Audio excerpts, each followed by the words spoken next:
যারা এই মুহূর্তে নির্বাচন দাবি করছে তারাই ক্ষমতালোভী। আসসালামু আলাইকুম, কেমন আছেন প্রিয় দর্শক বন্ধুরা? অনেক আন্দোলন, অনেক রক্তের বিনিময়ে অর্জিত হয়েছে ফ্যাসিবাদ মুক্ত বাংলাদেশ। এটা আপনারা সবাই জানেন।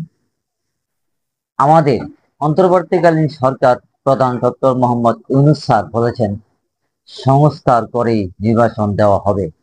আমি তার কথায় একমত। আমি ডক্টর মোহাম্মদ ইউনূস সাহেবের কথায় সম্পূর্ণ একমত। আগে সংস্কার, পর নির্বাচন। আমাদের দেশে প্রত্যেকটা স্তরে স্তরে রয়েছে অনিয়ম আর দুর্নীতির ছাপ।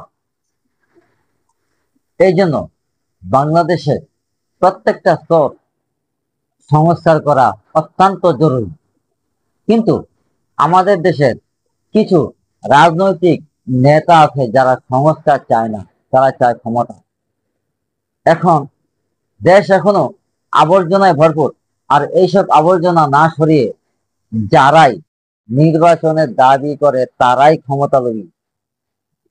যারা নির্বাচনের জন্য বেশিরভাগ চাপ দিচ্ছে সেই দলটি হচ্ছে বিএনপি। বিএনপি কি চায়?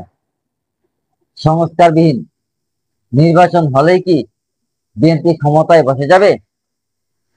নাকি জোর করে ডক্টর মোহাম্মদ ইউনূসকে ক্ষমতা থেকে সরিয়ে নিজেরা রাজত্ব কায়েম করতে চায়? যদি তাই হয় তাহলে এত জীবন, এত রক্ত, এত মায়ের বুক খালি হয়েছে, তার মূল্য কোথায়? এত মানুষ পঙ্গুত্বের অভিশাপ নিয়ে বেঁচে আছে, তাদের মূল্য কোথায়? তারা কি পেল? আমি জবাব চাই যারা নির্বাচন চাচ্ছে। আপনারা যারা নির্বাচনের জন্য পাগল হয়ে ডক্টর মোহাম্মদ ইউনূসকে ক্ষমতা থেকে সরাতে চান, আপনাদের কাছে আমি এই প্রশ্নগুলো রেখে গেলাম। সম্মানিত দর্শক বন্ধুরা, আমার কথায় কোনো ভুল থাকলে ক্ষমার দৃষ্টিতে দেখবেন। আর যারা আমার চ্যানেলটি সাবস্ক্রাইব করেন নাই, চ্যানেলটি সাবস্ক্রাইব করে পাশে থাকা বেল আইকনটি বাজিয়ে দিন। পরবর্তী ভিডিও পেয়ে যাবেন সহজেই। তো প্রিয় দর্শক বন্ধুরা, আজ এ পর্যন্তই। আবারও দেখা হচ্ছে পরবর্তী কোনো ভিডিওতে। সে পর্যন্ত ভালো থাকুন, সুস্থ থাকুন, নিরাপদে থাকুন। আল্লাহ হাফেজ।